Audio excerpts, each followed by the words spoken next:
Xin chào tất cả anh em đã đến với kênh Zippo Hải Nguyễn. Hôm nay là thứ Năm 23 tháng 2. Xin chúc cho anh em và gia đình có một buổi tối vui vẻ và hạnh phúc. Hôm nay em soạn được một ít hàng lên giao lưu với anh em.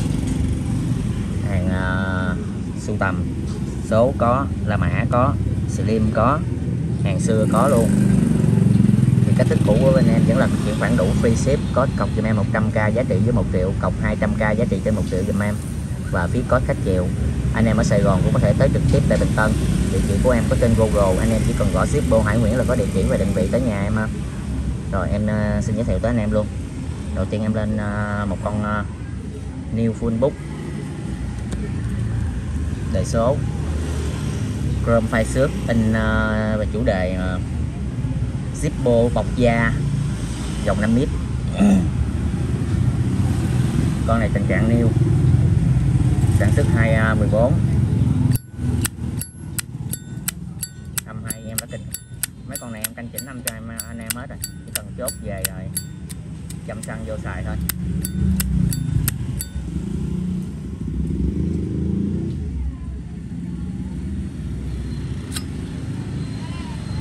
Gồm trùng năm 2014 không?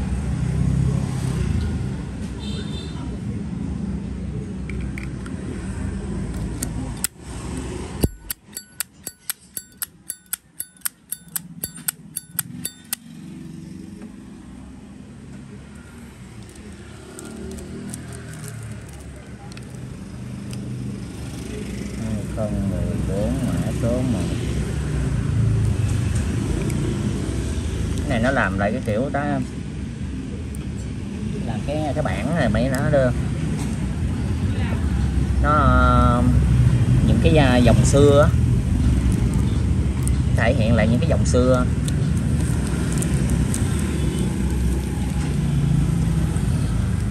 Rồi em lên em về lại được 6 cái 6 con dòng này. Dòng này là nó cũng giống như kiểu nó tái bản lại cái chủ đề của mấy con thờ á, mấy con bản kỷ niệm á. Thì con này là trên dòng nó khắc CNC, trên dòng Stretch Chrome, tức là xước bụi. Con này nó khắc kiểu đối xứng, nhìn nó đẹp lắm, nhìn nó ảo ảo. Anh em nhìn chủ đề nó, con này là 50 thờ ha, 1932 1982 50. Ủa đúng rồi, là 50 thờ. Con này sản xuất 2015, tình trạng new.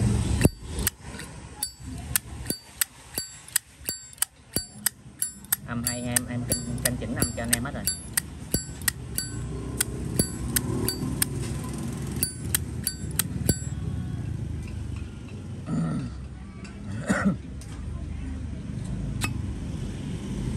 Con này ruột trùng 5 tháng. Tình trạng new luôn nha, new phân bút luôn ha.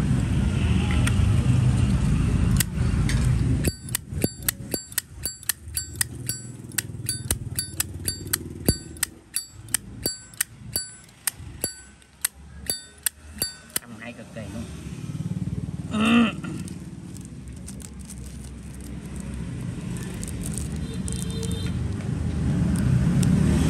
Con này 2015, mã số 2, 150. Lúc trước em có về em lên, có anh em nào thiếu cái những cái bản này thì bổ sung vô. Còn những cái dòng này catalog nó xuất Nhật nha anh em. Đây là hộp đi theo luôn ha, 50 thờ anniversary.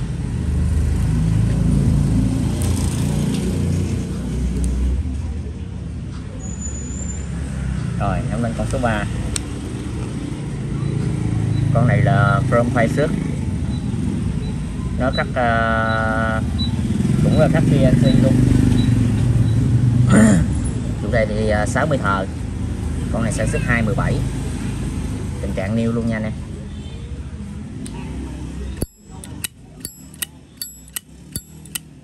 Mấy con này em chỉnh hết rồi, em phê lắm, bảo đảm nghe ở ngoài là sướng hơn.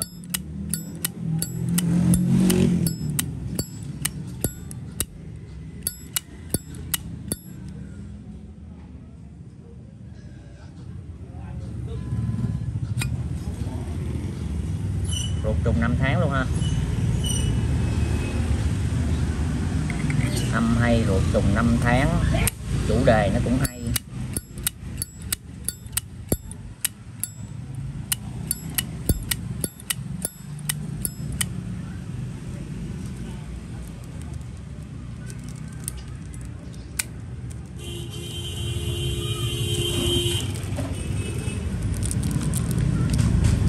Không 17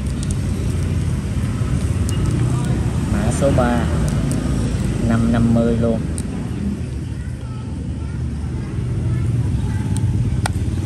Hộp của nó đi kèm luôn nè anh em.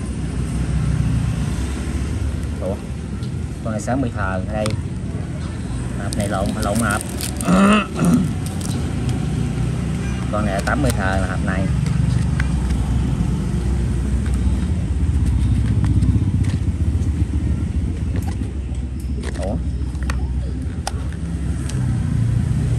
Đúng rồi, 60 thờ đúng rồi.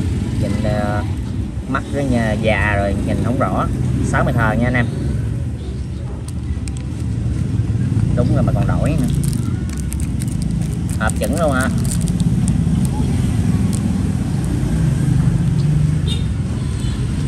Rồi em lên con 80 thờ nè.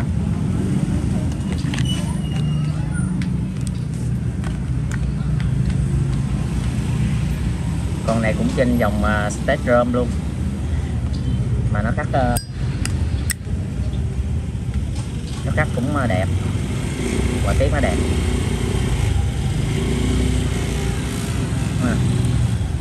Con này neo luôn nha, con này âm hay.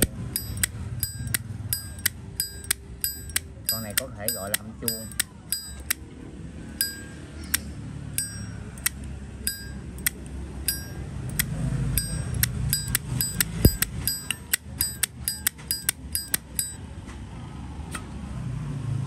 Rồi ruột trùng 5 tháng luôn, con này 212.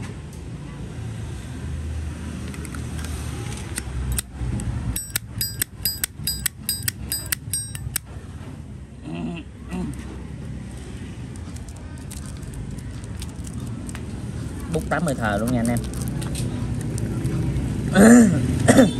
Đồ đề số nhưng mà nó cũng hay.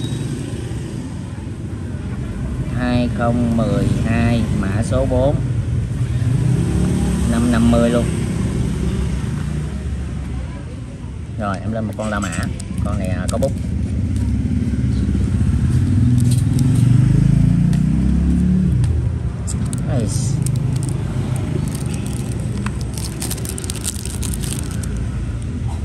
Con này là nó được mạ vàng và nó phủ lên một cái lớp sơn vậy đó. Con này nó nhìn nó cũng lạ lắm.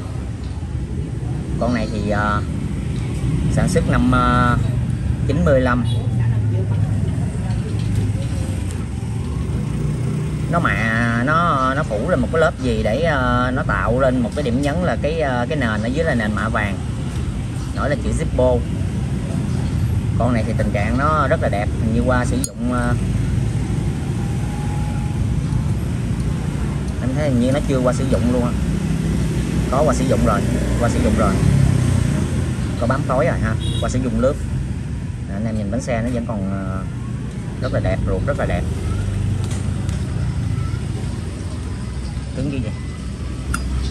Có miếng lót dầu. Ruột trùng 5 nha anh em.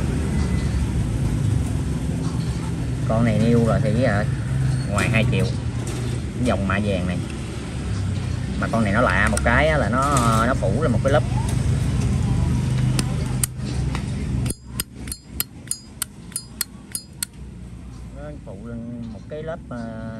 giống như lớp sơn nhũ vàng để nó tạo điểm nhấn cho cái nền mạ vàng bên dưới. Anh em nhìn cái vỏ nó là anh em biết mạ vàng rồi hả.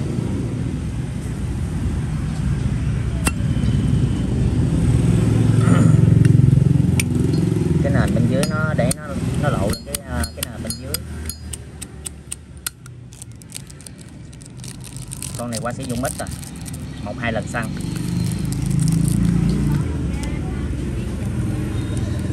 Một 995 mã số 5.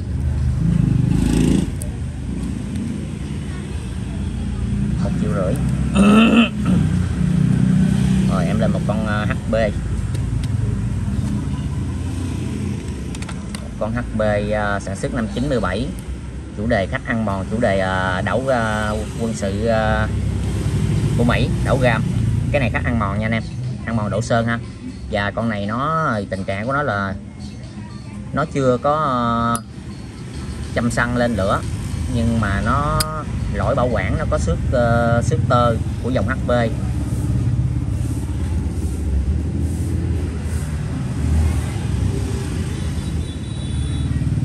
Sản xuất năm 97 ha. Anh em nhìn cảm nhận thì anh em biết rồi ha.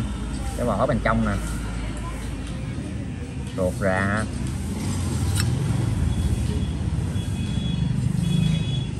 ruột trùng 5. Con La Mã này em chưa canh chỉnh gì hả? Anh em chốt thì có thể yêu cầu em canh chỉnh âm cho anh em.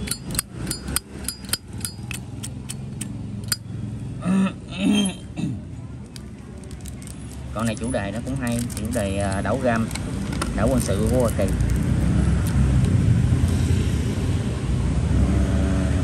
1997, mã số 6.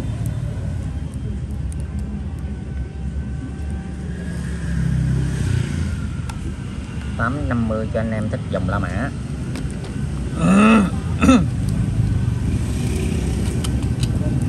Rồi em lên một con bút luôn, HB, chủ đề đại bàng đầu trắng và lá cờ Mỹ, biểu tượng quen thuộc của đất nước Mỹ. Tình trạng là new, còn tem chỉ có xé tem mà nó kiểu nó mở tem ra thì nó rách. Tình trạng new luôn nha anh em.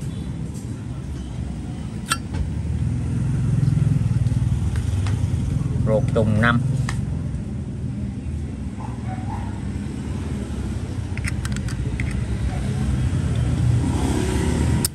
Tem giá còn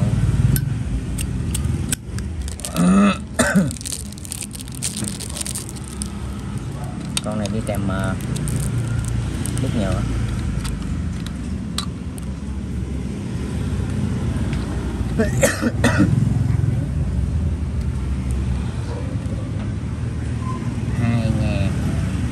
Mã số 7.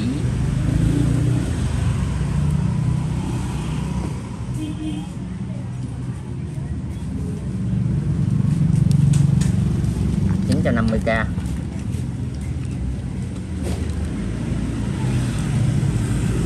Rồi em lên tiếp tục.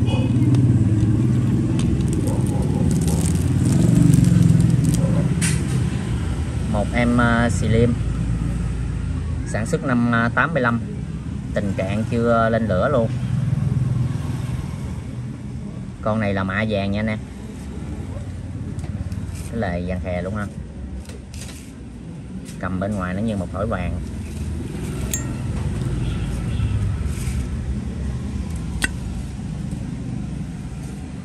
Ruột vàng trùng 5 ha.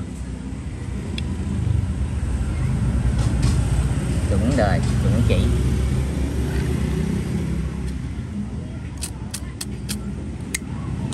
Con này đi bút nhựa của Slim nha anh em.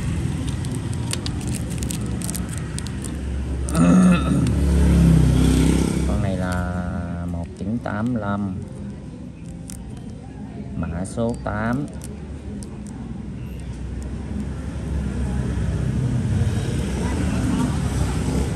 Con này 1 triệu. Rồi em lên một con Slim xưa, con Slim 76. Hôm trước có anh nào dặn mà em không nhớ nổi, thật sự. Anh em dặn hàng em thì cho em thông cảm, đến nhiều người dặn rồi em cũng không nhớ. Tình trạng new nha anh em. Con này không có bút, em tặng kèm một cái bút Slim bụi bặm rồi ha.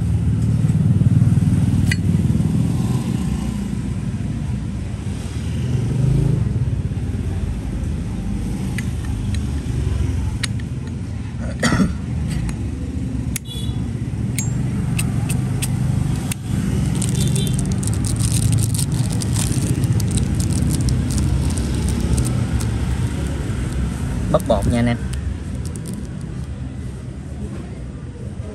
1976 mã số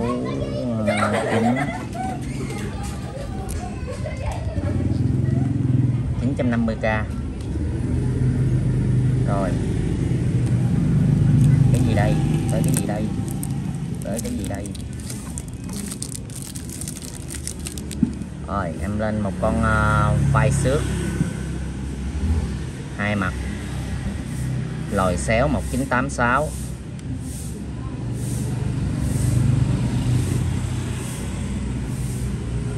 Năm cuối cùng của dòng motor gạch xéo. Tình trạng neo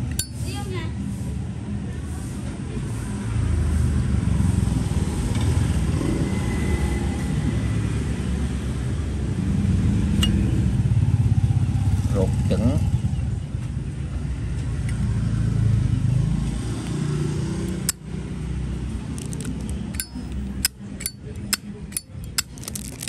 Con này thì không có bút, em tặng một cái bút nhung cho anh em bảo quản. 1986 mông to gạch lớn.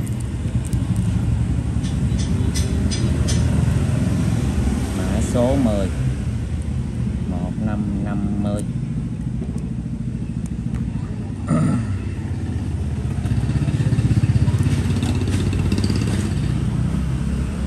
Rồi tiếp tục.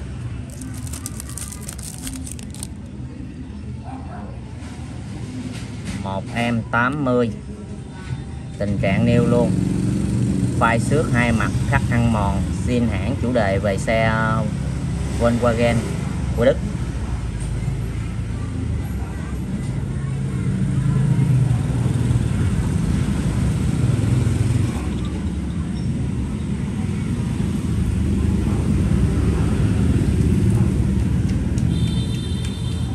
Một 1980 nha nè.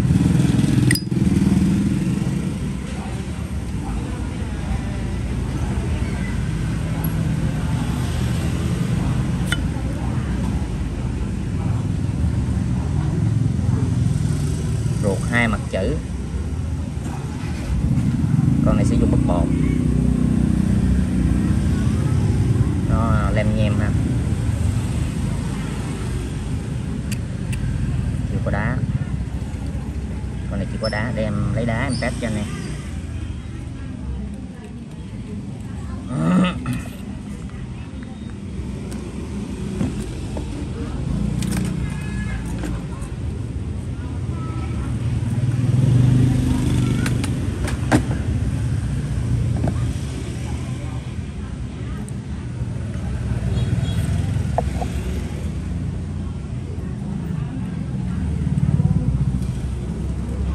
Những con này thì chưa canh chỉnh gì hết nha anh em. Em để yên nguyên. Con này chủ đề cũng hay. Chủ đề thì anh em ok thì nếu có yêu cầu thì em sẽ chỉnh cho nó cứng cáp hơn. Vì hãng nó cũng để ra con này cái độ rơ của nó không mấy, không có rơ lắm. Dòng xưa nó cũng chỉnh chu. Còn chỉnh năm lại thì cứ ok thì chốt thì kêu em chỉnh năm thì em chỉnh, còn không là để nguyên zin vậy nha. Và cũng tặng kèm một cái bút nhung để anh em bảo quản. 1980 mã số 11.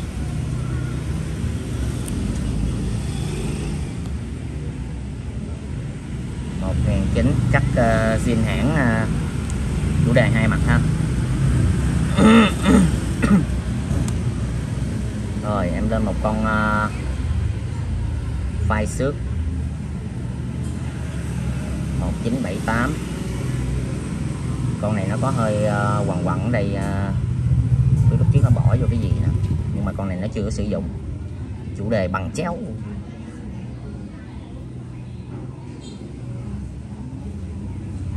Chủ đề cũng hay, chủ đề này cũng có giá trên Zippo.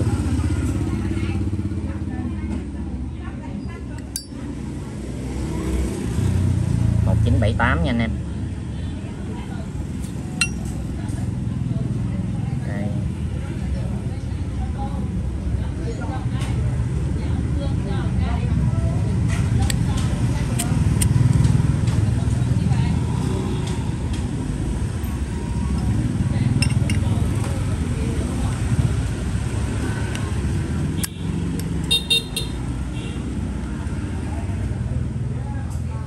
Chủ đề hay anh em, nó có một cái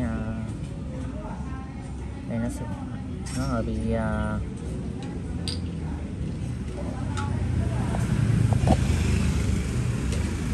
hơi bị xước hơi bị xước xíu. Dạ đây trên này nó cũng có xước nhẹ. Con này chưa sử dụng ha.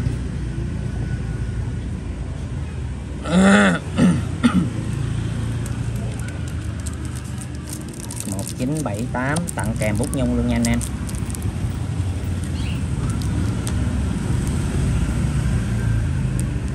Mã số 12.